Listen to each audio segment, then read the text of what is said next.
Hello everybody and welcome back to episode 27 of the pre-production meeting. I am your co-host Josh Urquhart. And joining him this week is one of the other ones, Austin Scott. And I'm the third host, Daniel Kugola. Whoa! We have all the three boys in on the podcast. Now, Dan, we'll come to you first, my friend. How was the first week on the podcast, editing and all the feedback and stuff you got from people? And just letting you guys know, he is getting paid $1 million an episode. Yeah. But how did you find the first week? I'm taking all the Bodie's sponsors.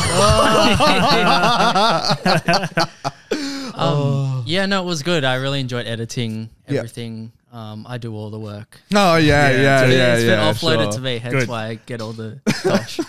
All the dosh. No, but it was good. Good experience. I was a little bit nervous. I mean, I've done this. This is the third time doing it because I was on as a guest and then last episode was my first time as a host. So I was a little bit nervous, but I feel like I'm starting to ease into the whole speaking aspect now. Mate, 100%. Like, how long did it take us to get into it? Normal. A while. Weeks, yeah, a while. Like the first thing that we did, we filmed 3. Yes. In the one. So I guess that kind of broke us in a bit more was because we did 3 episodes in one sitting. Yeah. So it's all right. I think, we'll get used to it. It's all good. But now we're here. And Austin, you've returned. The prodigal son has returned. And I think, how are you feeling first and foremost? And like, with everything and listening as an audience member, like, where's your head at? Good one. I've missed that. No, everything's good now. Like, I'll get into this in a little bit in terms of something I want to talk about. But I had a conversation with T yesterday about kind of like our mental health. I had a lot on my plate as well, and it was playing on me and weighing me down a bit mentally. And I thought I need to sort of just take a step back and really put myself first here and just like kind of get through this because and like you said to me, like, you could tell something was up, but I couldn't. And like, it just took a little bit of going through some things to realize that I was going through some stuff and I had to address it and get on top of it and make myself feel better and get on top of everything. So, I feel like I'm doing that at the moment. I'm still not 100%. But, we're getting there and like I've been better than other recent times. So, I'm in a good space now. It's all looking on the up and up and things are progressing, which is great. I can't wait to get into that to fucking nice. And just doing things for myself recently that have made me happy and that was really what I thought would help and it has. So, I'll get into it in a bit, but sure. I'm feeling a lot better and, still got a way to go, but, It's good to have you back. Would you say you have like a plan in place now? I do kind of have a plan, but I have taken it one day at a time and I'm making sure that things that I want to get done in the day are getting done. And it's even like, the other day, I'll just break it down easy. Like on Tuesday, I was like, I'm going to go to this interview that I went to, and then afterwards I'm going to go surfing, and then I can go home and do other things, but kind of just relax, and I'll feel like it's a great accomplished day. Yeah. And that was kind of like what was weighing on me was like there were days when I wasn't doing anything. For sure. And I was kind of like, fuck. I should be doing something. I have a lot to do, but I'm not doing it. Yeah. So, I have days like that where I went out on Tuesday, then went surfing, got home, did some little things, but then kind of just relaxed as well.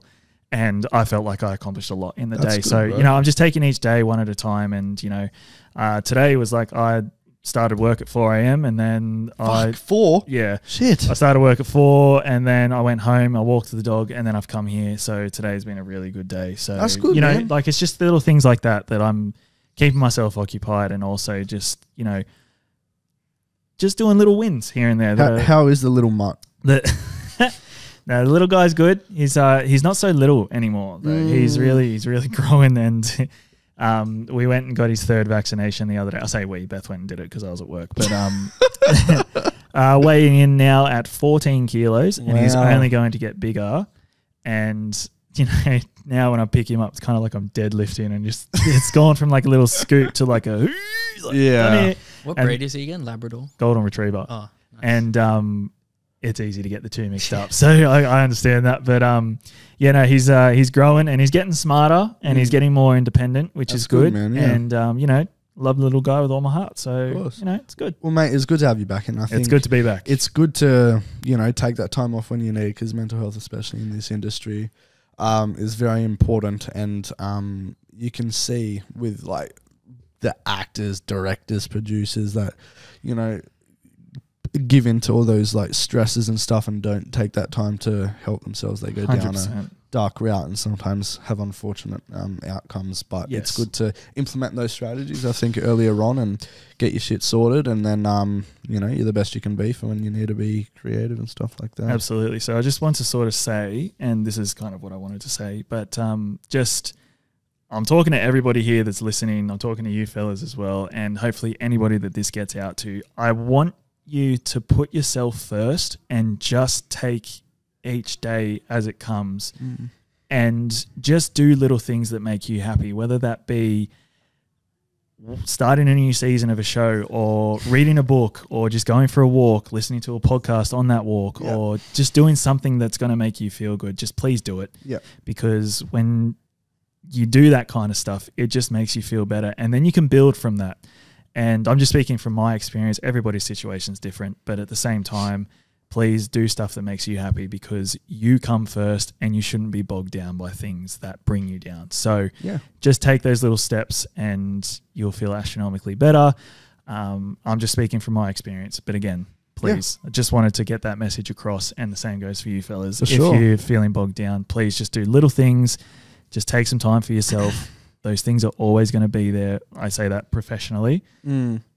Just take some time for yourself and get back on top of your life and then start doing other things. 100%. Dan. So, well said. Very well said. Dan, how about you, my friend? How's your kind of mental health and everything at the moment? It's good. Just trying to think, like process everything I've been through. Like right now I'm good because at the start of the year I was very anxious about certain things, like, you know, quitting my job and going into this full time and all that.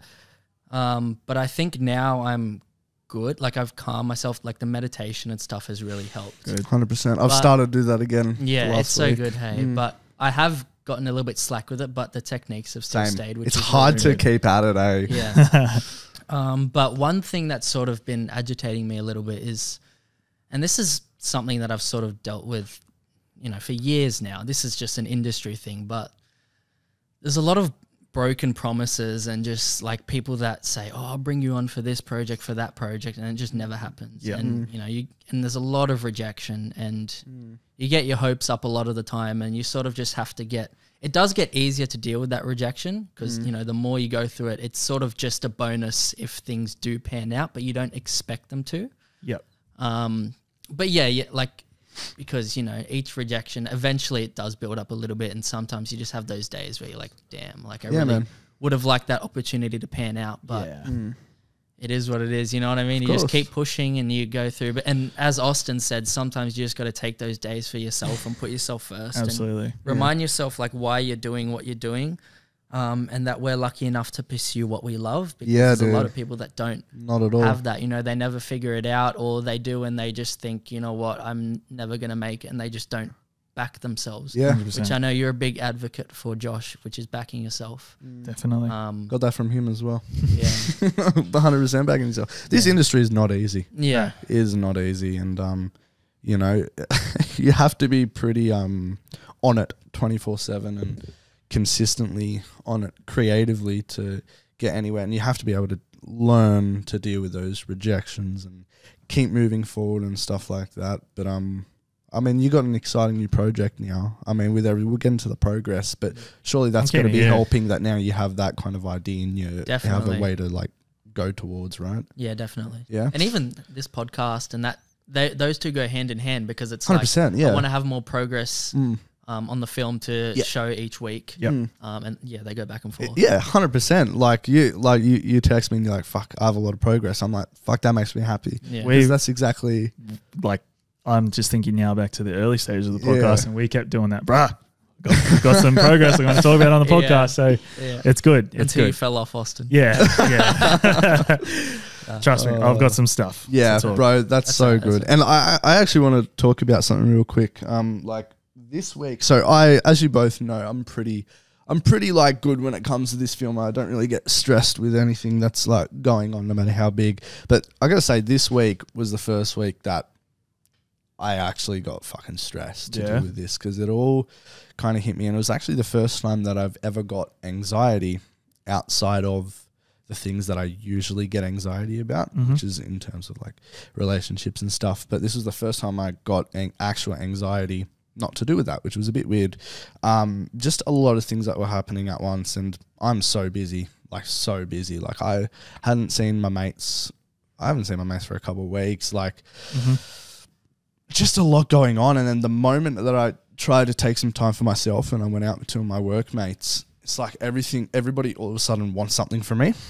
Like whether that like to do with this film, like it's just really hard. I got all these, I had one of my actors which sent me this like huge email, which in terms wasn't actually a bad email. I just like, I saw the length of it and I'm like, fuck, this is going to be bad. And like I read little bits, but it was out of context. And I read that and then I had a chat to him, and it was actually really like productive kind of email kind of thing, which we get into. But like just so many people want so many different things. And then I think I kind of got in my head about things. And for the first time throughout the last 2 years about this project, I started to have doubts, and I'm like, fuck, am I in over my head? Right. Like this is big.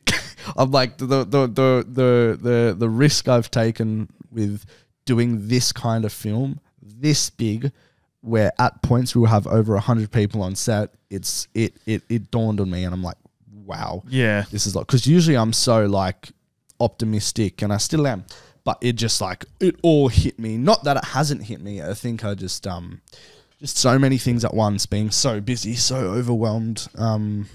Yeah, it all hit me, and I was just like fucking so nervous. I'm like started like doubting all the decisions I made. I'm like, fuck, I have so much to do. Like I had my mate who's building the tent, all of a sudden realized that he's actually going to South Africa. So like just dealing and having to come up with solutions for this and that. Yeah. And then realizing how much stuff I have to get done before June, which I kind of made it better once I wrote it all out in front of me. Which I had already on like a separate document with Lexi, but I put it on my whiteboard and I wrote down everything that I need to get done before June. And like, it will get done. I just got to keep at it kind of thing. And they're mostly little things like calls and locking things in, which are so close to being finished, but I'll get into that in the progress. Yep. But yeah, it wasn't my greatest week, to be honest. Yeah, so no, fair. When you were feeling overwhelmed, how did you come out of that? Or are you still feeling that way? No, that's a good question. I actually came straight from therapy, so it's perfect that you asked me that. Well, honestly, it was a bit of a shock, because I don't usually get overwhelmed and stressed about film, because it's usually my outlet. So when I did, I was like, shit, man, fair enough. 2 things that I did. Meditation helped. And I like to do this meditation where it's called Leaves on a Stream. I don't know if I've talked to you about it. I don't know. This is getting like real deep now. But what you do is you close your eyes, right? You control your breathing. You do that for a couple of minutes. And then you get to this point where you imagine yourself like by a lakeside on a stream, and you imagine the stream's flowing in front of you and these little leaves are like dropping onto the lake. And then what happens, every anxious thought, every overwhelming thought, every doubt, you put that thought on one of the leaves and you watch it flow down the stream, and eventually it goes out. Oh, you're doing it now. And that kind of calms me down and stuff like that. But I think overall, writing it all out on that whiteboard so I can see it 24/7 and having little checklists and stuff. You're still doing it. Having little checklists. You know what's funny? I've heard that same analogy, but with different premises. Yeah. So like I've heard one of my mates told me one where it's like, picture yourself at a subway or like a train station. Right. Not subway, the fast. Yeah, the subway. Picture yourself as a sandwich artist. And then you see trains coming past, and each train is a different thought. So you just watch it come past and then leave. And you just sit there and like observe the thoughts coming past. Yeah, I've had like that told to me in different ways, but this was the first time it actually clicked with me. I like that leaf one. Yeah, because that works. Yeah, dude. That's and good. it's like, How did you do that with us screaming over? And the the thoughts are gonna come back, and every time it comes Yeah. back, just put it back on a leaf and watch That's it the flow thing. down. You can never stop your mind from wandering, Never, but you man. can. It's like reps. Like if you're at the gym, right? Yeah. You can pull your attention back to what it's supposed to be focusing on more efficiently. Yeah, 100%. And and then just writing it down for me helped a lot, and I just have to trust in it, man. Absolutely. Which I do. I'm confident and stuff, and we'll get into why and the progress. But Got to back yourself, Joe. yeah, and I've backed myself every step of the way, and That's what this is for. This is an outlet. This is for you to voice those doubts you have, and like that's the filmmaking journey, man. I'm like, fuck, I'm having these doubts about like, fuck, there's so many moving parts. I'm like, fuck, this is huge. Is there anything in particular that's stressing you out? The extras is a big thing. Yeah, but that's the thing. You can delegate other people. Yeah, to handle it. I need to get a second AD on board, and Lucas said he was going to help me with that, but I need to get that and delegate him the work for the extras. That is one of the main things. So two of the main things: the extras and the tent scene. Seeing how this is going to play out with the tent, and I told Luca he has until May to finish the tent, so at least we have a month to figure out a contingency if it doesn't work. But yeah, and then it's basically just the tent and what the goes extras. into building the tent. I saw the photos. Like, is he just like leveling out the ground? He's he's going to level out the ground, but he's also building poles like from wood and shit like that. And then so we're going it's to a buy a concrete- massive sheet of material that's going to go over it. Is he a carpenter? He's had experience. His dad is. So like, okay. he's grown up doing that shit, and like he did woodwork and shit for school, and like he knows his way around everything. So Does he need like hands? yes, Okay, give me like I know. I forgot you're a fucking carpenter. Somebody said that. Somebody was like, "Why don't you get somebody that has that experience just to be on set?" I'm like, I don't know any other carpenters. Sorry, mate. Okay, So Dan, how you going, man? Is it? you know what? That actually makes me feel a lot better because you'll be on set if anything goes wrong. I'll get him in touch with you. Yeah, like soon.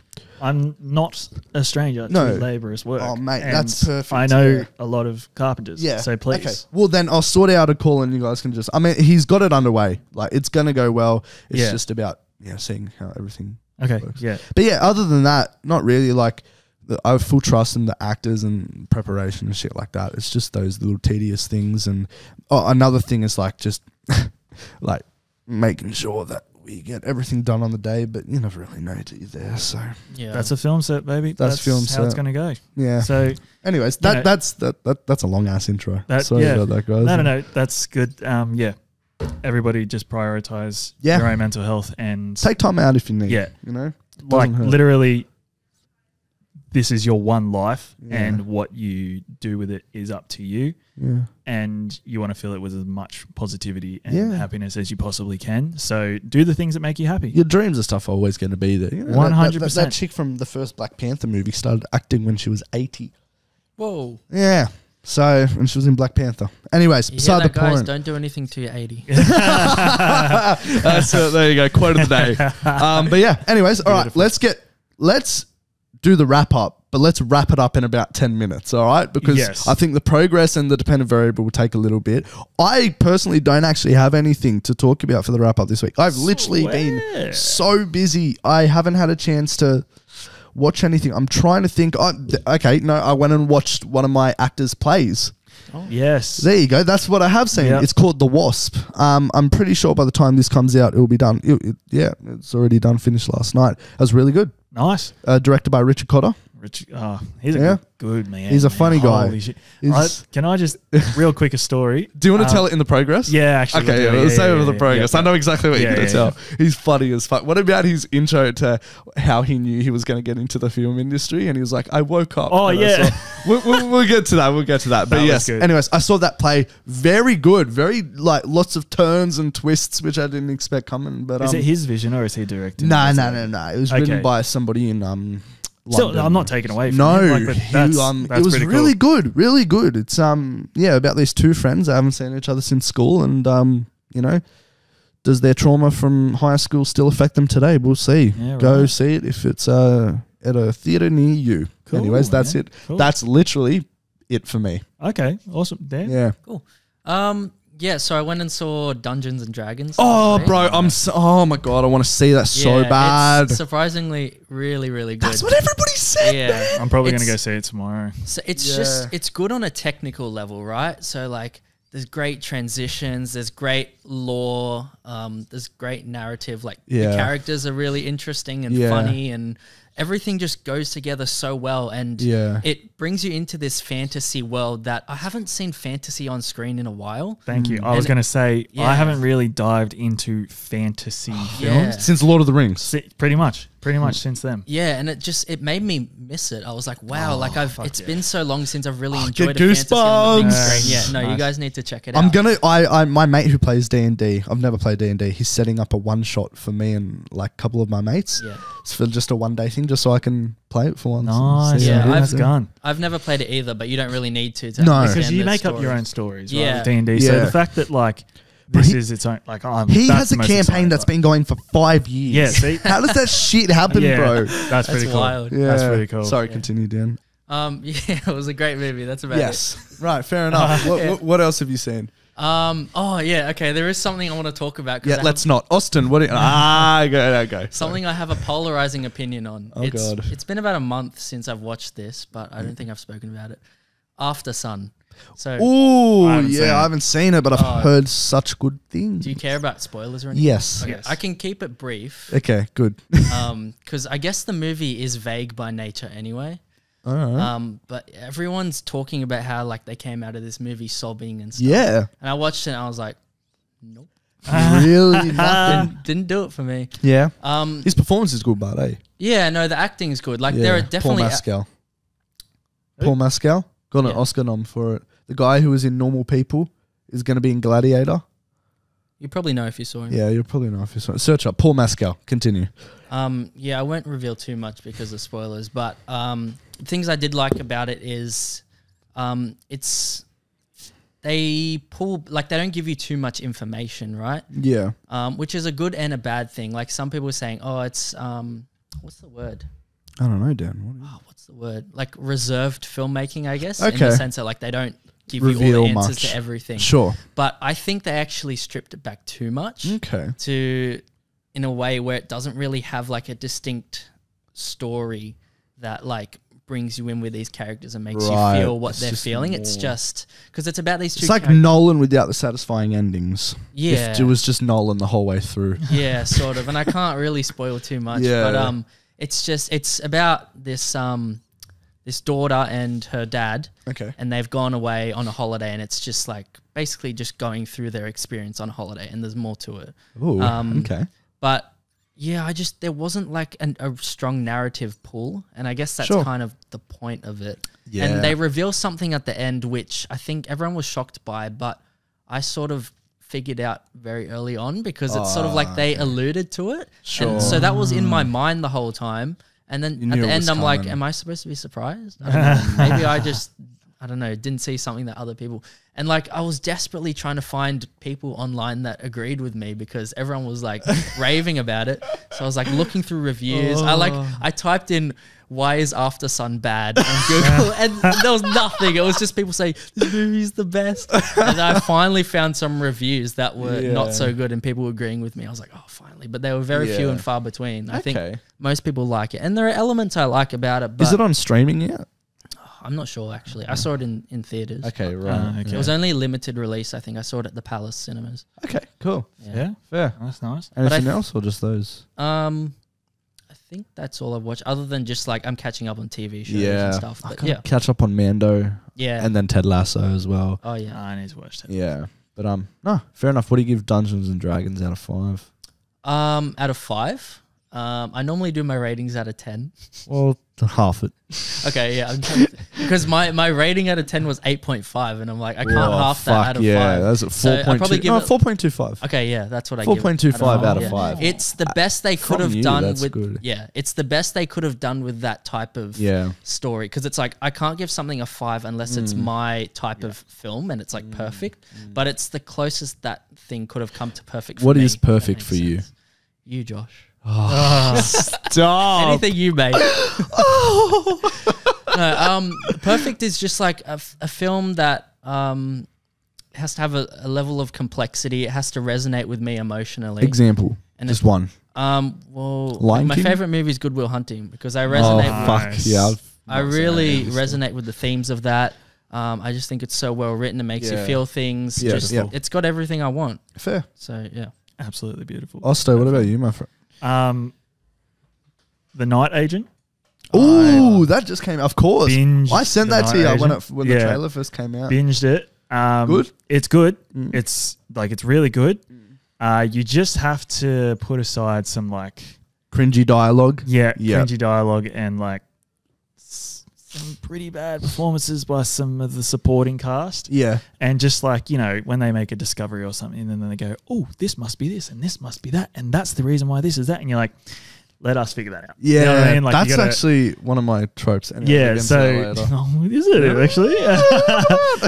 So yeah, binge The Night Agent. That was really good. Yeah. I also watched a film that surprised the absolute shit out of me. Yeah. Better Watch Out. So I heard about this film because Dacre is in it.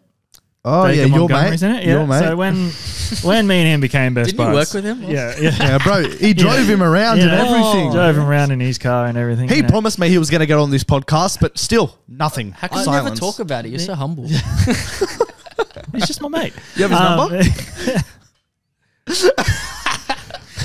Wait, you know you've made it when they blur your number and email out on the call on a call sheet. sheet. Yeah. So, so when I was working with Dacre, I went down like his rabbit hole. I was like, what other movies has he been in? Because obviously he's known for Stranger Things and Power Rangers. And I was like, what else has he been in? I saw Better Watch Out. And that has Ed Oxenbould, you know, the guy that was in Brendan's short film.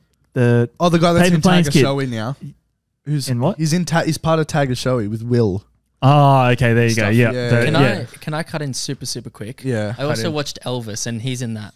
Yes, he is. he Dacre's is. in Yeah. Elvis. So, Yeah. I watched Elvis as well. Yeah. But yeah, so I watched that, right? And basically the film went a way that literally I was watching it going, all right, this is going to be pretty bad because it's like child actors and stuff like that. And then something happens. I was like, oh, what? Are you serious? And then I was just in. I was they all in. die? Really? No, Dan.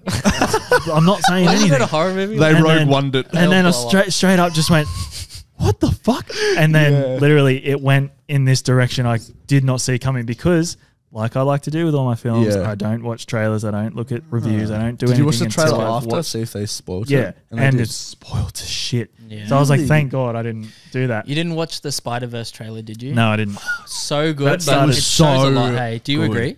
Not really. Okay. I feel like it shows the whole arc. Yeah, okay. It shows the arc of, Yeah. you know who I'm talking about. Yeah. I started watching, know. like it came up on TikTok. I was like, Spider-Man, what's this? Yeah. And then I saw like Miles Morales. I was like, what? Yeah. Not going because But, sorry to cut in there. Sorry, finish what you were saying. no, that's all right. And then like I just went, nope, not watching it because it started off with like the live action Spider-Man talking about how they wear the suit. And then I saw Miles. I was like, okay, I thought it was something else. So I just went, bang, gone.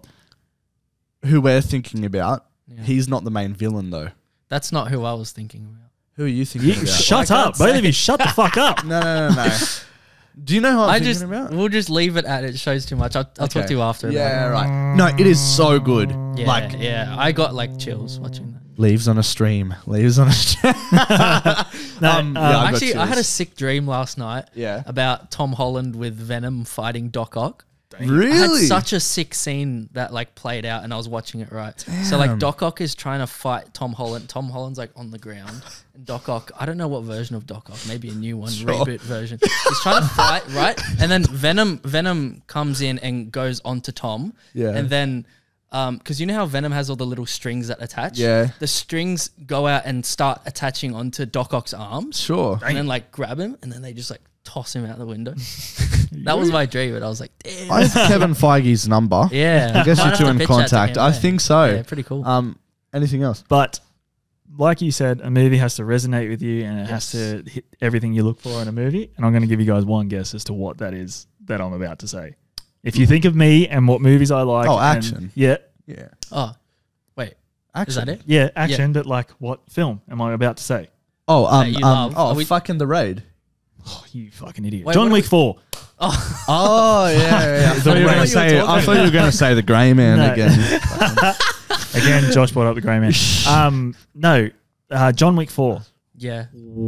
Have you seen it? Yeah. Wait, have you all seen it? No, He hasn't. I've only just seen the there's first a one. scene I want to talk about. Yeah, Oh. let's not. Wait, can I say one? Yeah, It's sure. Not really Do a spoiler. non-spoiler, yeah. Yeah, the stairs. The stairs. The stairs. Oh, the stairs. I fucking my died. Bro, God. have you seen the stairs? Like, I- you seen it? That was crazy. I haven't laughed out loud like that at a I cinema in a know. while. As soon as I saw something, I was like, Yeah. oh, Yeah. fuck off. Just- Honestly, Oh the most my insane scene God. in the history of cinema I've No, ever but seen. anyway, so I won't go into John Wick 4, but I just walked out going, I'm watching that another 3 times. Like, Really? I- Did you like it that much? Oh, I actually fucking felt loved like it. it was the weakest of them.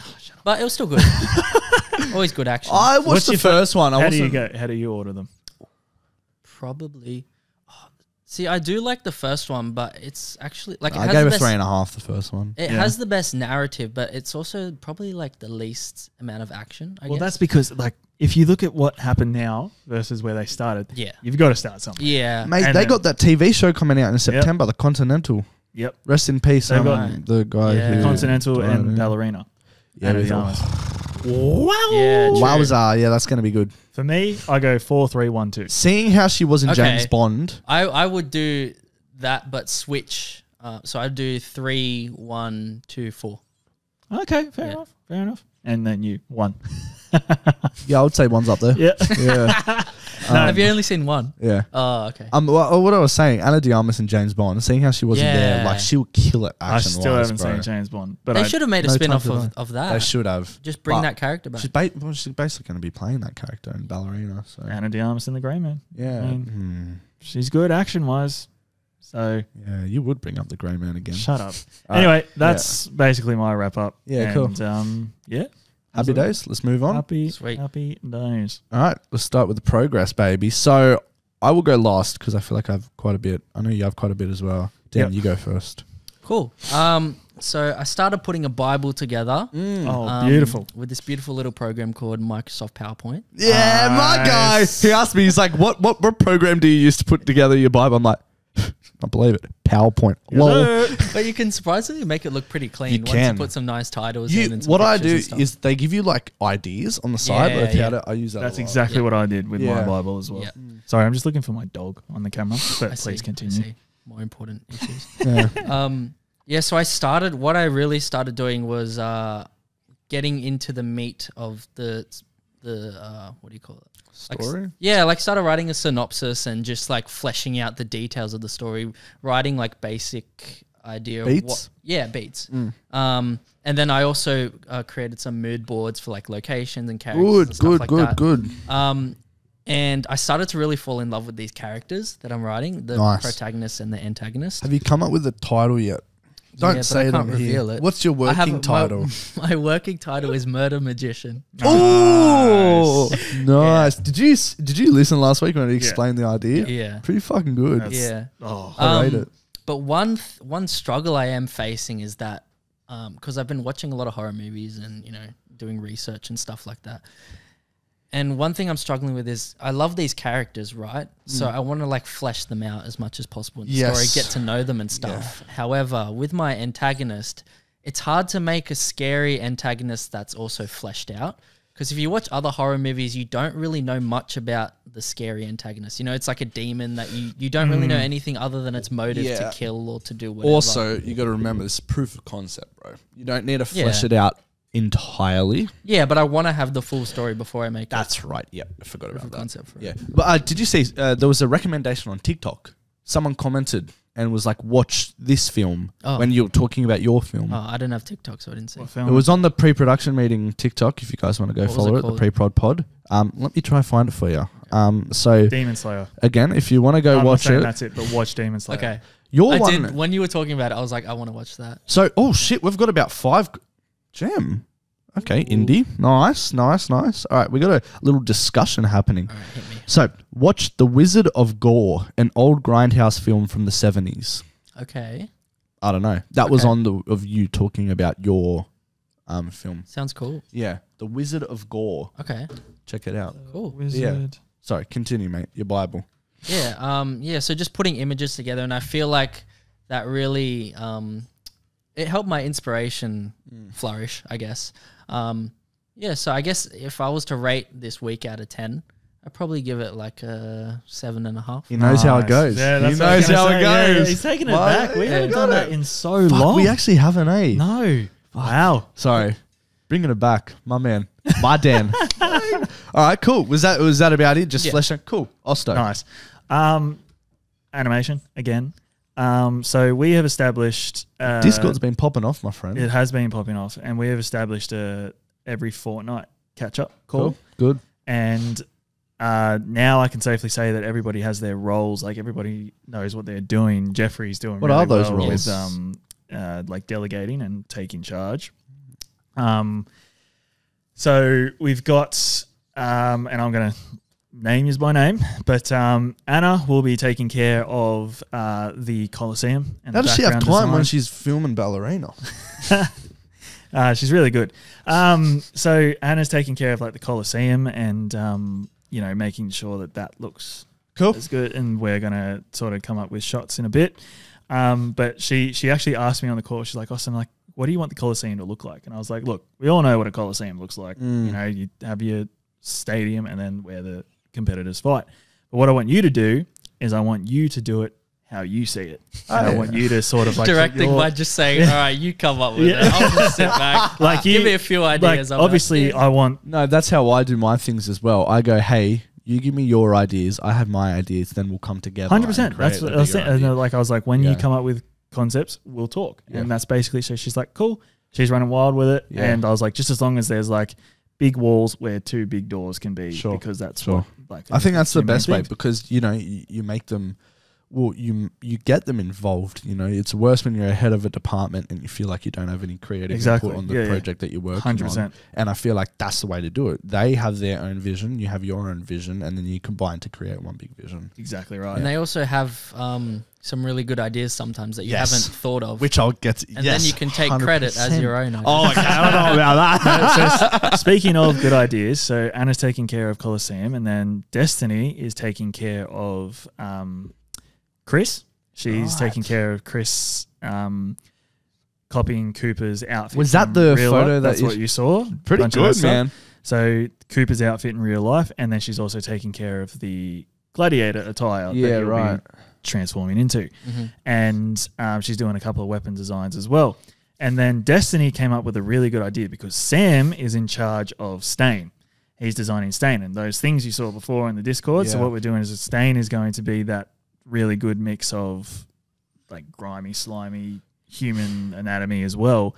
But what we came up with that gooey sort of monster thing and sort of human thing was Destiny suggested, why don't we have like Stain's armor or anything he's wearing kind of interwoven and like molded into the gooey skin complexion? Yeah, cool. Because then that kind of shows that, he is the champion of the arena. Yeah. He's been there for a really, really long time because no one can defeat him, and his armor's just kind of all like in him as well, kind of thing. Sick, so like it kind of like we're just making him as like grimy and like human and grimy and slimy as possible with that interwoven armor. Is the color of him going to resemble the lasagna? Probably. Yeah. Probably. Yeah. Wait, is he like a humanoid figure? Pretty much. Like imagine like you know what, I'll show you on the Discord. He's like a Ben 10 alien. That's what. Yeah, exactly right. So if I get these up, so they're like different designs and stuff like that. We're going to go with like just conceptualized at the moment. That's great, bro. But like gooey kind of human still, and we're going to see if we can work in like. That's cool. Me and Teague were talking yesterday about like imagine when he's walking through that big hallway to come out, like obviously he'll be walking, but then like kind of like rising kind of thing, like he's gooey and like going. Coming out. Like, do you know what I mean? Yeah. So that was do you want him to be scary? Yes. Okay. Yeah. So we're going to do that. That was, Destiny and Sam were talking about that with Stain. It's and Destiny, then, man. This is going to be good. And then Nathan is taking care of he's taking care of the portal from real life to the Colosseum. Sure. And then he's doing like background effects when like, you know, in anime Expressions. when they do, and expressions and stuff. In anime when they charge each other and then like the screen rushes, like those kind of effects in the background. awesome. And like when blows land, like the screen sort of goes like, ting, like kind That's of thing. good. So And then Jeffrey will have everything he needs to work with. 100%. And then he's going to do it himself. exactly right. And then that's so sick. that's what the team's doing. And then what I've like Jeffrey's overseeing and everything, and he's waiting for everything to be together so then he can start to work on storyboards officially and potentially the animatic with Aaron if Aaron's still going to do the animatic. Yeah. But what Teague and I sat down and did yesterday, this is my contribution to the Cool. whole Yep. machine at the Sure. moment is I sat down with Teague and what we're doing is we broke down the storyboards yesterday and we like kind of went like that's going, that's staying. But what we did is we broke down like scene 1 is the establishing scene and we use storyboards from like 1 to 24. Okay. And that's how we're going to break down like each thing. And then there's 5 fight sequences in this Overall big fight. But Yep. then the reason why I say there's 5 fight sequences is because it breaks it down rather than going big fight from 1 to fucking 179. Sure. So we just broke that down, and I'm currently, because I was actually lucky to get in touch with Teague and meet up with him yesterday because he goes to America for 3 weeks on Friday. Oh, damn. So I was like, we need to have this That's meeting. good. So Yeah, we yeah, had it yeah. and we came up with the document, and I'm still working on it, coming up with ways that like I'm going to describe what's happening and then how I want the camera. Yeah. So we made a start on that, and I'm still working on that now. So Fuck yeah. It's how, and this is a question, how is it storyboarding animation compared to storyboarding live action? well, that's the thing. We weren't in a position where we could sit down and draw the stuff like we did Yeah. for the live action. So Sure. what we're doing is, because another thing that the animation team's talking about is like they want points of view because is that Jay? No, that's not Jay. No, it's not. Bloody hell, looks like it. It does. Maybe it is. Same I don't mop fucking know. Yeah. So the animation team is talking about they want like points of view Mm. and how like what they actually have to animate in the frame, right? Yeah, so yeah.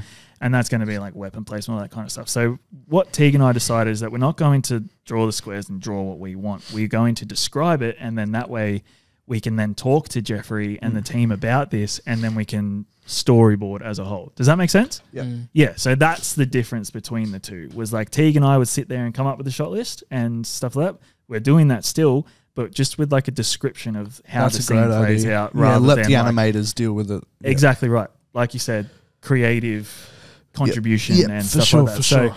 that's what I'm doing at the moment with Teague, and then Teague's obviously going to America. He said keep him in the loop, but he's gone for 3 weeks. That's like, it's basically creating concept art. It's like I give Lockie a description of what I want and he makes it. Exactly. So that's pretty much my progress. Fucking nice. So, you know, a lot's still happening, and like I'm juggling between, you know, progress for the podcast and and progress for the Discord call that I have every 2 weeks. Sure, So, sure, you know, sure.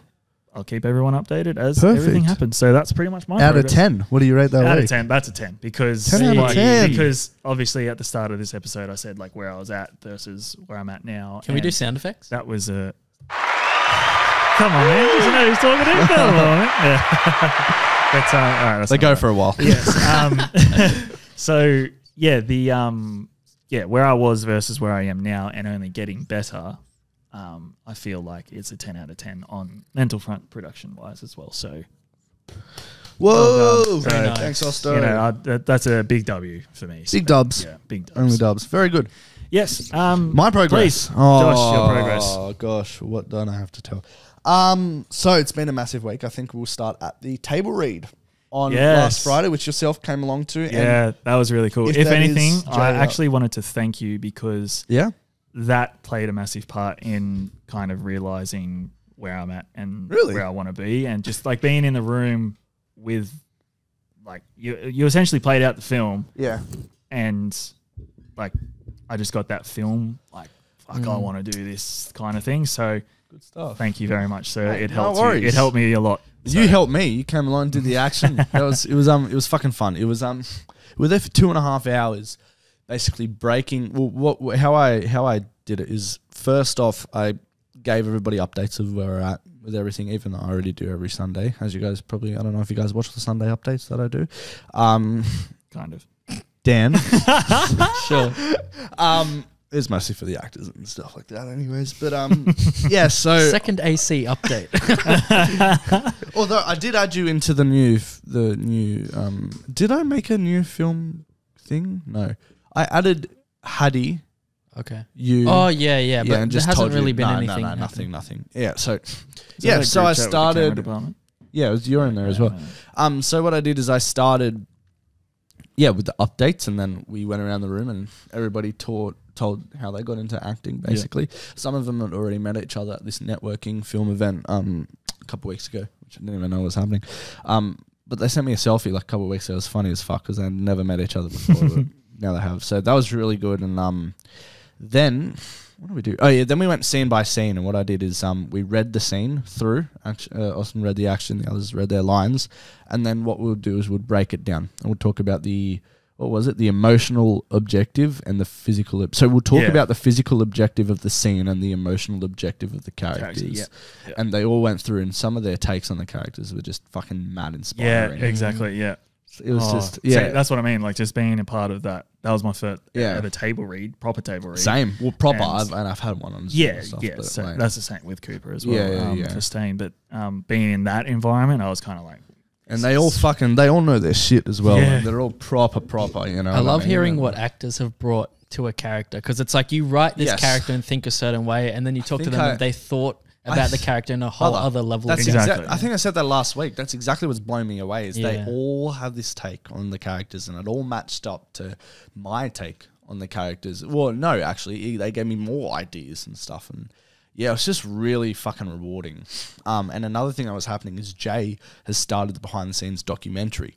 And he was going around the room doing, because the way he's making it, I didn't want a normal doco, right? Did he do the Office style? So he's doing the Office style. So you got your normal docos, which works, like Lexi, what she's doing for Sasha's game, right? This, I don't want to be serious, bro. I want it to be heartfelt, yes, and I want to show you how I make it, yes, but I want it to be entertaining. Yeah. And who else to fucking bring along than Jay to make it hella entertaining like that? So he came along and he was doing the little pop zooms and stuff like that, and doing like little interviews with everybody, and he's going to come along to most of the stuff, the rest of the stuff in pre-production to make this massive. And he has some amazing ideas, which I'm glad to see the creative sparks back with him, which is more so my idea than actually making a doco. Is to get him back and inspired again. And you know, well, because then even when we left, he was talking about his ideas. Right, he has billions of ideas, but it's about actually making it. Exactly, it's about actually making it. But then with somebody in that situation, it's kind of getting them back into it and that's talking about it. So that's what this is doing. He's like telling me, "Oh, bro, I can make a full feature thing," and I'm like, "Look, let's try to keep it like I think we're talking about like max half an hour." Just so we can play it after. And we decided, should we play it after or should we play it before the film? And we decided we're going to do it after. Yeah. Because if you play it before, whatever, it spoils a little bit. But also if you play it after, that's what most of them do. Like Disney You're going to show it at the screening? Yeah. Okay. So we're going to show it after because for all the Marvel movies, they released the Disney Marvel Assembled after the fact. For The Last of Us, they released all how they made it after the fact. So that's kind of what we're doing as well with that. So good. Yeah, and he's gonna make, and it's gonna be as entertaining as the film. So I can't wait for that. It's gonna be hectic. I don't like when they release behind the scenes before it comes out. I get they're trying to bring excitement, but it just sort of spoils the. There you go, and that's what exactly. And then you kind of look for like, oh, where's this? Like, where's that in what I'm watching? Because then you know that behind them is a cameraman, follow them, camera person following them. And like, you know, you're like you want people to be amazed. And it's like what they telling people how to do a magic trick before I actually do it for you. Yeah, you know exactly. What I mean? I think you've spoken about this, but how magic and film are quite similar. Yeah, 100%, brother. I've realized that too because I've been doing research on magic and stuff. Mate, that's exactly it. Oh, if you need, seriously, bro, I can be your, what are the magic... when they bring on like a professional to like give them like advice and Wrangler. Stuff. Oh yeah, like a pet wrangler or fucking whatever. I mean, you're a magic consultant on the set. Yeah, no, for sure, bro. Yeah, 100%. Like, I see. Well, the way I view film is one big magic trick. Yeah. You know how you're crafting it is the same. there's like three stages to a magic trick. I can't remember exactly what, but there's also 3 acts in a film. So it's like I see it the exact same. And the best thing about it is like, sorry to cut you off, Dan and Josh, like when you're watching it on screen, and don't get me wrong, like magic exists and all that kind of stuff, but like magic actually exists on the thing. Yeah. Like, you know, for example, I could be like, oh, nothing happens, but when people do that in a movie and something comes out of the hand, you're like, whoa. Like magic, you know what I mean? Like, magic unfortunately doesn't exist, but magic exists. Magic that we make. Yes, art is that's magic, what I mean. you know Like what I mean? magic exists. I'm not doing that. What are you going to say? I was going to say vice versa. So magic is also storytelling as well. Yes. Because it's like you got the setup and then the payoff. And it's also, I realize it's the same for comedy as well. Yeah.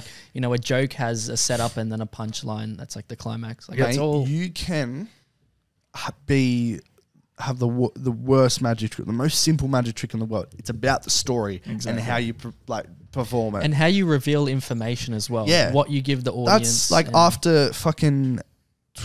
When did I start? Maybe when I was like 8. So after 15 years of doing magic, it's all about the performance. It's not about the actual trick within itself, man. You take people on a journey and they will be convinced for anything. Well, do you remember when you came over to mine? Which time? Maybe. And did magic tricks for Beth as well? Me and Beth? What? Josh. Did I? Yeah, and it was like our first meeting of the year. Oh, yeah, when I got your suit. Yes, yes, it was that time. And I forgot what I did. Well, just magic tricks with cards. Right, like, yeah. And both Beth and I were like, nah, what the fuck? Yeah. I'll tell you what I love as well is the magic that I do. It's like people always have a preconception of magic, and it's like, oh, fucking magic. Right? You see these little nerdy guys with cards. But the magic that I do is so different to like your normal preconception of card magic. It's like I take you on a fucking journey, brother. Can you show me some? I will, 100%. I always have cards in my car, so Later maybe I was expecting him to go like, bam, I've got cards. And like, what cards? Or what's behind you? or like Dan just Come starts close, come close. Dan just starts going, Watch this one. Watch this one. Come close. No, watch. I'm not going to do anything. Ready? Got your nose. oh. You're not I getting must that have back. pulled my Wait, finger. just all right, on the edit, please, like, make sure I don't have a nose anymore. Just goes into a Fuck, panic that would be attack. Oh my so funny. Where is my nose? Where is my nose? Give it back. Oh, you're going to go. Not getting it back. Sorry, mate. Anyways, we got a bit sidetracked there. No, it was fantastic, the table read, and it was really, really rewarding. And the actors have just come up with such amazing takes on their characters, which not a different to mine, build on it, build on my ideas. And so that was that. There was a really good, really rewarding and good table read. I've had a meeting with Maddie, makeup artist. She's putting together a brief for me with ideas. And the only thing that we're going to have to do is get 2 extra fake mustaches for Will and Luke, who can't grow those big mustaches.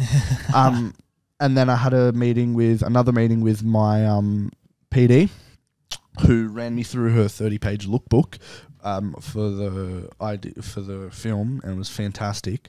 And like we were just getting on the same page and stuff like that. She has some fantastic ideas. Like, for example, in the film, when so it's after the desert scene in the back, and I had it integrated in the script. The 2 men arrive at the mansion, it's outside, and then you see a sign behind them that says 3 weeks later. So we've changed that to, we're going to have 3 women, right, holding fans, those hand fans, right? And there's going to be 3 of them. And on the first fan, it says 3. On the second fan, it says week. And on the last fan, it says later. And they're going to do that, put it down. They're going to go off. And then the 2 guys are going to be behind them. And then that's going to be one of the shots. Very nice. Wait, is it actually on the fabric? Yeah. Okay. Yeah, so you're going to yeah. get that made? Somehow. I don't know. Yeah, cool. PD. It was actually the PD's idea. It was fucking Very nice. fucking awesome. And I'm going to get my girlfriend and her 2 roommates to do that as well. Be the 3 girls there. I had a massive chat to Jared, who's playing Sir Frederick Roy, and he sent me that massive email. And it was basically, he was a bit confused on how to play the character in 2 of the scenes. And we actually had to talk about it, and it was a really, really nice talk. I was a bit scared because I've had actors just fucking try to do their own thing before and Yeah. change everything. And he was really good with how he went about it. And sent him a voice message back responding to his email, and then he sent me back a 20-minute voice message. Yeah, I know you love voice messages, but it was really good. And I was a bit overwhelmed. I think that also affected my anxiety because I'm like, shit, I don't know what it's about. All I see is a 20-minute voice message. Yeah. But I listened to it, and it was actually really, really good. He has some fantastic ideas, and I think I was being very he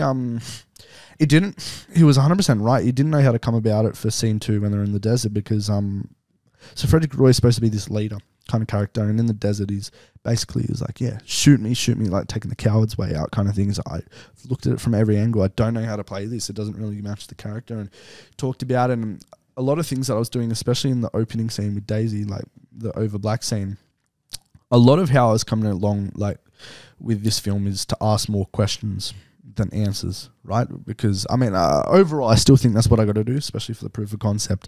But Jared made a really good point, and he's like, Josh, he's like, the audience won't care about the questions if they don't care about the characters. True. And because I was focusing more on the questions than the characters, I then changed a few things, and now I'm concentrating on the characters more than the questions, and the questions will be more impactful now. Nice. But yeah, he's right. I changed a bit of the script, and I made Sir Frederick Roy more of a leader. I actually extended on that opening scene because I wanted to build on that father-daughter kind of relationship that you have. And even though it's only going to be like 30, 45 a minute, right? 35 seconds, 45 seconds or a minute, you get a little bit more of their relationship and what it means and why he has to kind of help this. So did that. Trying to think of anything else. We've almost locked in the final location for where it was a balcony, then it was a rotunda, and now it's a garden, and we're close to locking down Centennial Park, in Moore Park, and they have a rose garden. Yep. They also have this garden called the Column Garden, which looks really nice. It's by a body of water as well. We don't have to. I'm going to have a look on Friday. I want to see exactly where I want to shoot it. So did that this morning. I sorted out rehearsals. We have 2 rehearsals in 2 weeks. I'm splitting it up, doing half the script one day, half the script the other day, with two different groups of actors. One's on the 19th, one's on the 21st. I think we're aiming for 2 rehearsals then. I got to sort out first AD, producer, cinematographer call. Got to sort out a call with Connor to catch up. Got to sort out an art department call as well.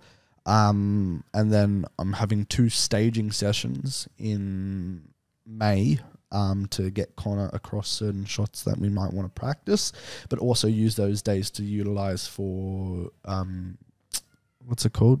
Not dress rehearsal, but like fucking fitting, costume fittings. Gotcha. Costume fittings and photos Yeah. as well. So I can get a Lockie to come down and take some like proper photos for the poster and like character photos and marketing, like promotion photos and stuff like that.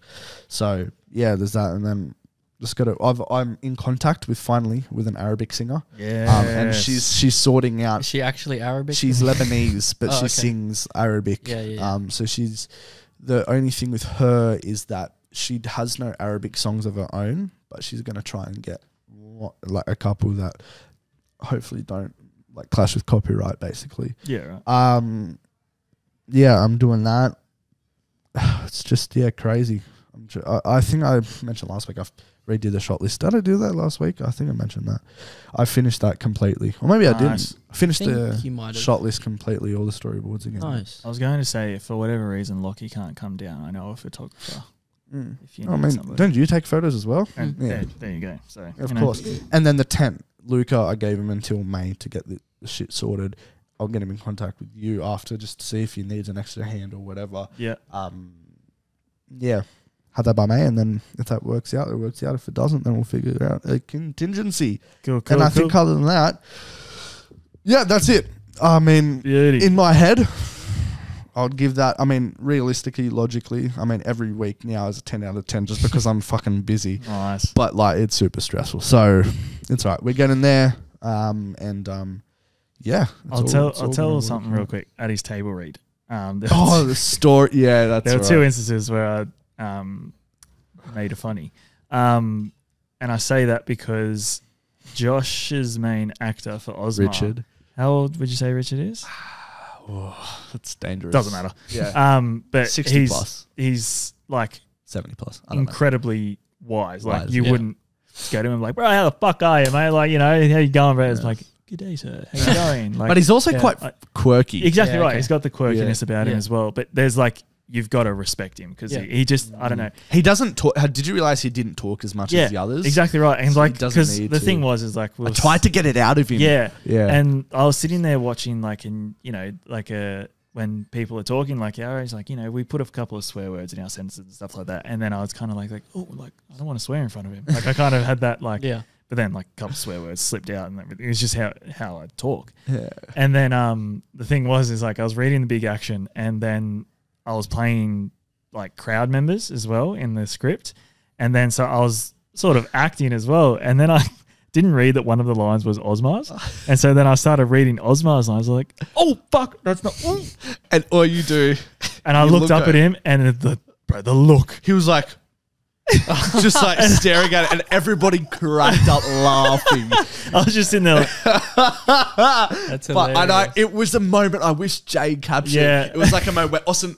And you pan to Richard and he's like... Yeah, just the look I got. And, bro, I honestly Wait, can felt you explain that look for the listeners? Try and I describe did that like... look. Okay, imagine The Rock's eyebrow. And I just like... Bro, I felt Ozma like... Yeah. I was like, Yeah. He's about to put some smell on you. Fuck, that was fun. Another funny thing about Richard, because we're going around and we're talking about how people got into acting. And people were talking about how they got into acting, and most of them do theatre, right? And he was like, the way he set it up. He was like, I'm like he was explaining how he got into theatre. He's like, I was in the womb, and then I came out of the room, and the first thing I saw was theatre. He looked up. Just this bright light. Bright lights that said theatre. And he's like, since then, I knew that's where I wanted to be. I'm like, this guy is I fucking love him. He's funny. And there was just Josh thanked everybody for like learning their lines and like kind of playing with it and all that kind of stuff. And because I'm reading word for word the action written thing, I was like, yeah, thanks, Josh. It took me a while, but I got there. Fuck. It was good. Everybody got along. It was a vibe. Like everybody was on the same page. And I was meant to say the who's she playing? What's her name? Oh, Emily playing Mrs. Fanshawe. Fanshawe, that's it. She's awesome. She's funny. Like the thing is, her idea for a movie as well is cracker. Oh, yeah. I'd love to hear it. That'd be awesome. But oh wait, no, she was telling Jay. Sorry, not okay. You. Yeah. And then even when she left, and the way she kind of walked out of the room, and Jay was like, "Thanks for the strepsil," and then she's like, "You know what, bruv? For that, you know what, bruv? I didn't You're welcome." see that. Like she just went full like roadman on it, and I was like, "That is awesome." Didn't see that. And then she kind of just went, "Okay, I'm going, bye," and then just walked out. But and then just the way when you asked her like, "Oh, what's like your take on the character?" and she goes, "Mrs. Finchall's a bitch." She's a bitch. But no, and then like it's not just to say like the other actors were amazing as well. Like they're all amazing, and then like obviously meeting Taha and the line, and then seeing him portray. He's coming on this podcast. Oh, bro, that was insane. Even just everybody, man, they all just killed it, and I was just like, I can't wait to see like because I've been at the table read, and then what we're all going to witness. They're all taking it so seriously. That's the thing. It's like when I kind of fucked up, I was like, oh my God, like no one's fucked up yet. And I fucked up. There was a lot of laughing though. But then that's the thing. Switch on, switch off kind of thing. And I loved that. Like everybody was just amazing. Will and Jared were having a bit of an argument about something to do with Boogie Nights. Yeah, because we were talking about Babylon. Yeah, Richard was at the Babylon premiere. Yeah, that's crazy, because Taha and Josh were talking about the Babylon premiere, and then Richard just goes, and all that shit that came before it as well. And they're like, what? You were there? Yeah. And it's like, one of those moments. Yeah. It's just like magical. He's just like appearing there. It was so cool, and just, I can't wait. So. Yeah. It's going to be fucking epic. But yeah, 10 out of 10 week. So we've come to the moment of the podcast where we have reached the final segment. This segment is called the dependent variable because just like in a science experiment, the dependent variable is the variable that changes each time. And this segment changes each week. Now, Dan has been the ideas man for the dependent variable for the past couple of weeks. And he's come up with, this was Indy. Indy's idea. Indy's idea. Shout out Indy. She's coming back next week. She'll be sitting in one of those chairs. But Dan, would you like to explain to us what is this last segment?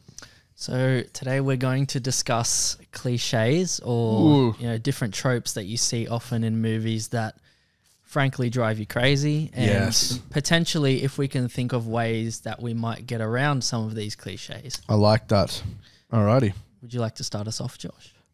Do you want me to start? Sure. Sure. Okay. So, I have 3 tropes that I hate and 3 tropes that I want to see more of. Oh, okay. Interesting. Firstly, I hate the MacGuffin. Do you know what the Really? MacGuffin is? Yeah. Okay. So the MacGuffin is a figurative person, question, or object that moves the plot forward. I especially hate it in The Mandalorian because that's how they're dealing with this season. Each fucking episode has a new MacGuffin and there's no fucking story to it. There's The also just some overall new thing. random villain that dies at the end. Bro, that's what I'm saying. It's like, though, like MacGuffin, I get it. Like it happens all. And basically the MacGuffin is like, okay, imagine this, right, for the listeners that don't know what it is. It's like they need to get something for the story. So say, I don't know, fucking they need to find the magical cloak in order to do the next step. That's basically what the MacGuffin is. But you right? need a MacGuffin. It's too crucial to a lot of plots to completely eradicate. Yeah, I'm more talking in terms of the Mandalorian. I've put examples of like. So like, what would they do if they didn't have MacGuffins in Mandalorian? Fucking make a bigger story of it. Like, I don't know. I think maybe I'm just annoyed at the anthology type thing that they're going with the Mandalorian at the moment. Maybe MacGuffin's not the best way to put it. But yeah, I agree with you because it's like the first season was okay. They were doing that. You know, Yeah. like each episode he has something new that he has to find. But when you do it over multiple seasons, it starts to get a bit stale. 100%. But like, yeah. And the MacGuffin, when I'm talking about MacGuffins, I'm talking about like they need to get something. They need to go and I don't know. I just feel like there's got to be, if you have a thing based around one MacGuffin, then sometimes the story and everything around it fails. But anyways, that's just how I see it. All right, another thing, this is again to do with Star Wars, is villains with terrible accuracy. This was one of mine, but yes. Stormtroopers. That's one of mine as well. I'm Yeah. like, imagine how cool and how menacing if they could actually shoot. Well, you see it when the plot requires it, like Order 66. Yeah. Bang. Exactly. Perfect aim. And then That's as soon true. as the heroes are running across an open know. plain, it's like... It's There's like, 100 of mate, yeah, I hate that, but it's quite funny, but it just like, it gets quite annoying. Especially when they hire a fucking marksman and he can't hit the fucking shot the Yeah. first time. It's like, That's the one film that's springing to mind that I remember they kind of did it and you were like, oh, someone's fucked here. Sherlock Holmes, A Game of Shadows, the second one. And that sniper that they have, and they're running through the bushes to get to the train to escape. And then you see him, he comes out and you're like, oh, fuck. Like, he doesn't miss. He doesn't what miss. about, and this is a question for both of you, John Wick 1, Willem Dafoe's character, is he purposely missing or is he just shit? I can't remember. I It's can't been remember. too long. Yeah. Remember, they hire him to kill John Wick, and he's like looking at him in the fucking bed. Oh, we know. I'm going to say it is intentional. Yeah, because that's this, what I again, do I spoil what happens to him because it's That's an the old first movie? one. It's the first movie. He Yeah, dead. Spoil it. He goes, he was kind of like rebellious against the high table. Yeah. And when he Okay, dies, yeah. he goes, it's on my terms. Okay. Fuck you. It's not on Yeah, your terms. yep, So I guess you could say that Okay. he's kind of like missing Yeah. on purpose. Okay. But, Well, there you go. Anyway, What were you with gonna this say? character in Sherlock Holmes, like when he comes out, because you've got the fucking stormtroopers of Sherlock Holmes fucking shooting and missing and everything like that. Yeah. Then he comes out, you're like, he hasn't missed yet. Like someone here's fucked. Yeah. And so then Yep. he lines up the shot and they're all running and then like he composes himself, takes the breath, loads the bullet, aims up, bang, kills a like. Yeah. Again, it's a bit of plot armor, but Yeah. it kills a character of relevance, and you're like, oh shit, that was close. So there's that done well-ish, but again, why not aim for Sherlock Holmes? Yeah. Like, you know what I mean? So I getcha. there's It's, that. it's just annoying. Plot It is, armor, man. Yeah. My last one that I hate, and I'm a big believer of show don't tell. And when fucking movies tell, like the first Sonic the Hedgehog, fuck me. Nah, But see, I disagree with you on that one. No. I disagree with you on Sonic, but go ahead. Black Adam. Oh, Exposition dumps. That's Yeah, where I was that getting was bad, to. yeah. Like when they're still doing the exposition 3/4 into the fucking movie. I'm like, are you kidding me? And I just when shitty dialogue takes me out of movies, but also a bunch of fucking exposition dump, man. Especially if you have those two in the same movie. Oh. Well, there's a way you can deliver exposition without it being boring. You have to have the characters doing actions. So in a heist movie, when they're like, this is how we're going to do the heist, and you see it playing out as they're explaining. Not when they're sat at a fucking cafe. Yeah. I see your Black Adam and I raise you a Doctor Strange into the multiverse. Oh, no, Multiverse that movie was fucking terrible with exposition as well. Actually, have you guys seen the movie Split? Yeah. That sort of annoyed me because I really liked that movie. I love James McAvoy in it and stuff.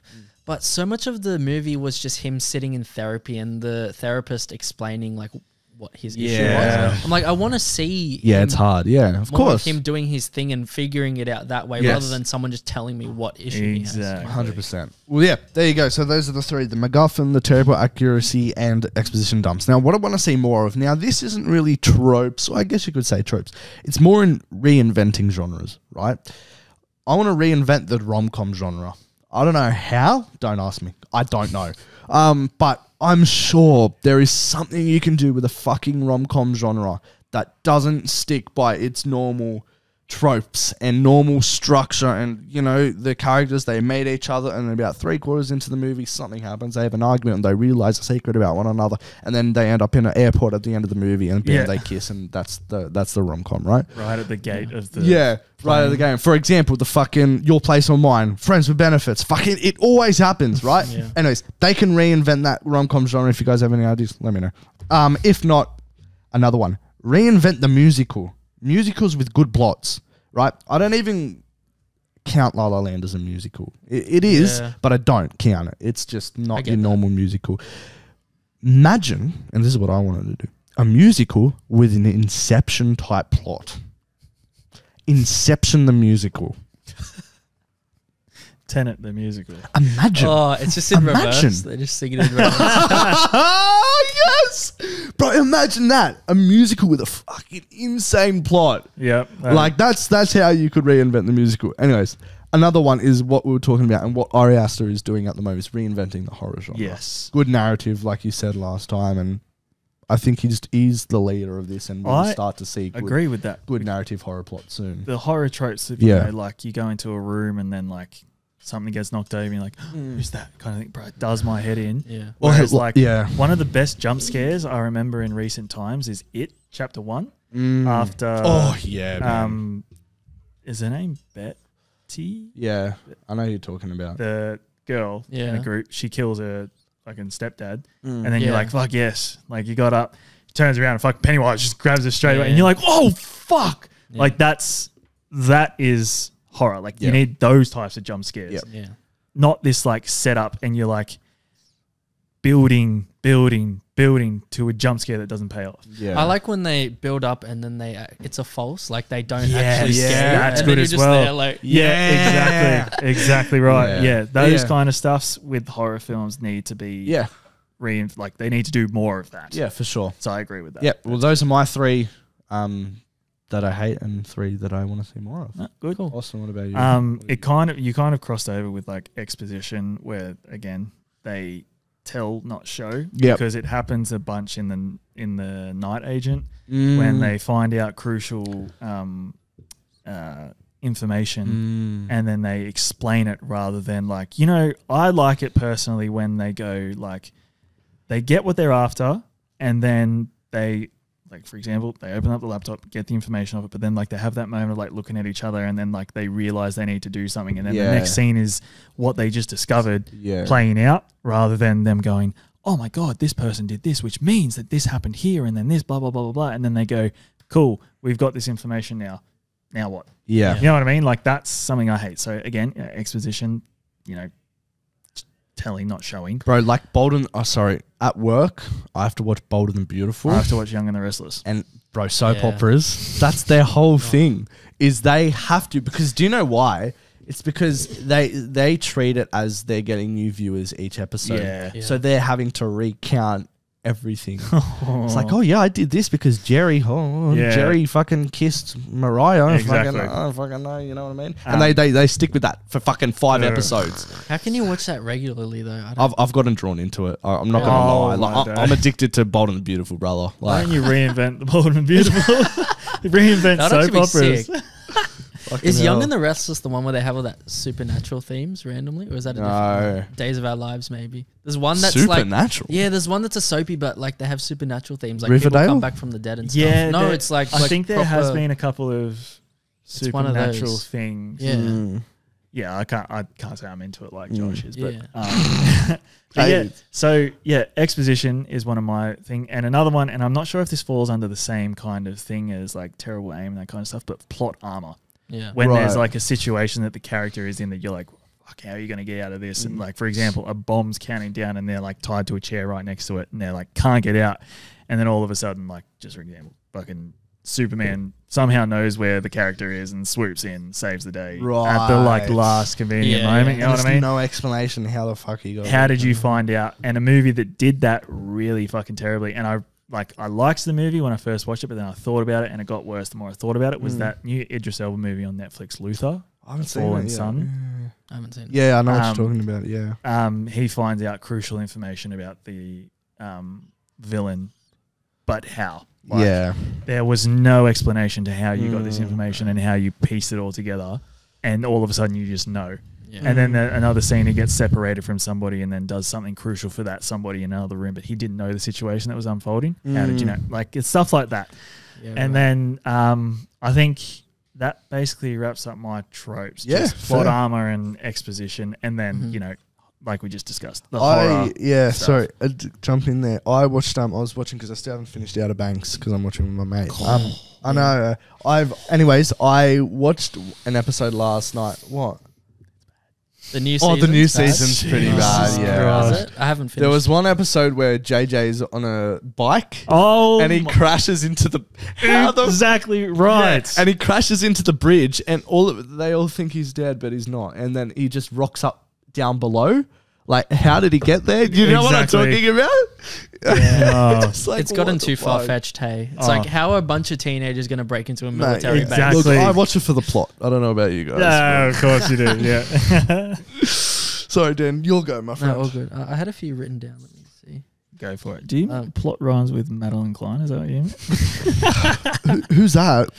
Okay, one is like miscommunication just for the sake of the plot. So like in a romance when two people could just talk about the issue and fix it, but they spend the whole movie like avoiding each other just to make it. Yeah. Oh, that's fucking It's like funny. half an hour as. and then they finally talk about it at the end and you're like, Yeah. why did you waste all this Just time? fucking Exactly. communication. Or man. I think it was one of you talking about this on the other podcast, how someone was like, there's no time to explain, and then they're just sitting there in the ship. Was it you talking about it? Ant-Man and the Wasp Yeah, yeah, Quantumania. yeah. Oh my yeah.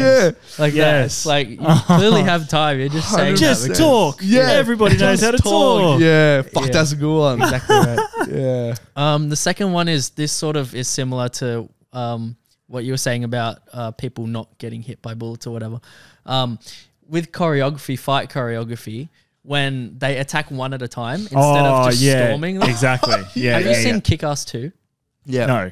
So it's really good because there's a fight scene where, I don't know if you know the premise of Kick-Ass, but it's just about this Yeah. guy that tries to be a superhero, but he's just a normal dude and he gets It's his a good ass beaten. movie, yeah. It's really good. I've And- seen Kick-Ass. Is that by Yeah. Peyton Reed?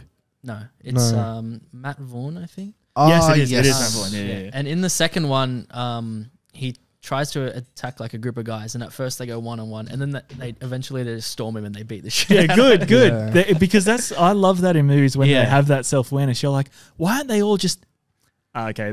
Because I've thought about it and then it happens, and it gives Yeah. me that sort of like, if I thought about it in that moment, the filmmakers have Yeah. paid attention enough to go, you know, the audience might be thinking about this at times, so let's do it. Kind of. I And love it when that happens. Like, I get why they do it. Like, realistically, in real life, you can't take on more than two people at once if Yeah. you're a really good fighter. Like, to make an entertaining fight scene, you have to have them come one at a time. Exactly. But I would like to see more scenarios where Go on. it's a bit more realistic. You have an animation with creative freedom. You just do that. Yeah. Implement that. Have you watched The Night Comes for Us? No. Okay. watch it, please. It's on Netflix. You know how much I froth that film. But there's a scene where, but then again, Not it's as much as the grey man. martial artists. I'm ignoring that. Martial artists, you don't know, like obviously it's choreographed, but like there's multiple people and they're coming at the main protagonist and he's holding his own. But then you go, what would happen if all of you guys stormed in at once? Yeah. And it's literally in a warehouse and they're all standing around. And the thing that shits me is when they do this kind of stuff, like, Yeah. like they're like doing this when it really, he's turned around, you could just go, like, you could get him easily, but then it's just like The hesitation. The one that makes me laugh was when they're like spinning their staff in the back. oh, Actually come forward. They're what just are you I'm just gonna doing? stand here until you're done with him. And Do you sometimes watch the background yeah, of fight it's scenes? Yeah. Star Wars 8. Oh. Really bad if you watch the breakdown. They're just like Is the that in guards the are red like room? that. Yeah. Yeah. And then there's like a dagger that disappears between shots. Yeah. Like a guard has the dagger, and then in the next shot it's Fuck, gone. where's like, the continuity there, mate? yeah, Fuck. not good. But yeah, there's that's a bit of a head doer as well. What's your next one? And I'll see if I had. Oh, of course, when the villain monologues when they have the chance to kill the Okay, hero. Shazam did this really well, where they Yeah. made fun of that trope. Do you remember Yeah, when yeah. Shazam's floating in the air? Yes, that was and good. Doctor, what's his name? I can't remember. Fucking Doctor. Is this the first Shazam? Yeah. And the other guy, Mark Strong, his character, he's like also up in the air, and he's saying this monologue, and Shazam's like, "What? Yeah. I can't hear you. Yeah. Shouldn't you be trying to kill me right now?" Yeah. Kind of thing. The other exception to that is, have you seen Kingsman? Yep. You know the sick church scene where Oh, I love yes. that. And then he comes out and you're like, oh, he's gonna have this, speech with the Yeah. villain, and he just shoots him in the face. Yep. He's just dead. Yeah. I was like, he's gonna come back. He doesn't. Until the second one, but we didn't know it at that point. Anyway, Do you know another? I see you and I raise you. Star Wars: The Rise of Skywalker. Why did Palpatine announce he was back? Yeah. If he doesn't, instead of just doing it on the sly, you mean? exactly. If he didn't announce he's back and just carried out his plan, everybody would be like, "Oh my god, what the fuck's happening?" And we're all dead. You know what I mean? I feel like that's the least of that movie's problems. Oh no, yeah, but there's no movie without him announcing himself. Yeah, do you know you're what I mean? right. Yeah, If he true, doesn't, true. if he doesn't, he kills everybody. And then they're like, how did he come back? I don't know. Yeah, Somehow he because returned. reasons. Yeah. Oh man. Nah, the sequels are the best, but We're not going into this now. No, That's a whole podcast on its own. what the Last Jedi? great film. Great. Film. No. Shut up. We're not talking about this now. It is No, we're not. That's my favorite Star Wars film. What about you? It's up there. Yeah, It's one of my probably. I My love favorite. it. That's one thing that we do like Yeah, click on. because I even remember in film school, I was like, I haven't seen majority of the Star Wars, but I watched Last Jedi and I knew it was good. So And you you're haven't like, seen I the know. others? No, I've seen them all now. Oh, okay. But like when I'd watched Last Jedi, Right. I was remember like, when you were doing that. yeah, and I was like, I could tell that this was like. Now that I know what I know, it's like Ryan Johnson is apparently the villain, but like, this was a big moment, but I didn't know why, so I wanted to go back and rewatch them, or watch them all, yeah. and then but it was a great fucking movie. I loved really want to rewatch it now. It's fucking fantastic. Yeah, I'll probably as well. Dan, what about you? Why don't we really watch it together? I'd rather not. Look, I'll take 8 over 9. I'll give you that, but that's all I'm giving you. Oh yeah, 9's Fair good. call. Everybody hated 9. 9's horrible. I love it. Are you serious? Are you being dead serious right now? No, dead set. Bro, Austin, surely. I liked it. It was like a copy and paste of Endgame. Endgame. Wait, so you're saying you didn't like 9 or you did? Yeah, 9 was a bit. It was crap, Nah, yeah? it was Yeah. good, Yeah. man. The best thing about you 9. like every Best thing movie, about Josh. 9 was she said her name is Rey Skywalker. I thought that was fantastic. Are you being dead ass right now? No, The best but not thing- about that bit, but the like best thing about 9 was the that trailer. didn't make sense whatsoever ever. The best thing about 9 was the trailer. Yeah. Yeah. Because do you remember? Dude, the you went in Star our Wars class, trailers hit different. But I Yeah. remember you and I were sitting there, and the way they played out the. Oh yeah. Like it's just meaningful. Oh You're like, man, I got goosebumps. I know exactly Yeah, what do you you're know what I talking mean? about. Bro, Even the I sometimes just watch that on my own. yeah, Just even the Last Jedi trailer, where it's like it's time for the Jedi to end, and Yeah, everybody's yeah. like, "What?" I just got goosebumps. yeah, Wow. me too.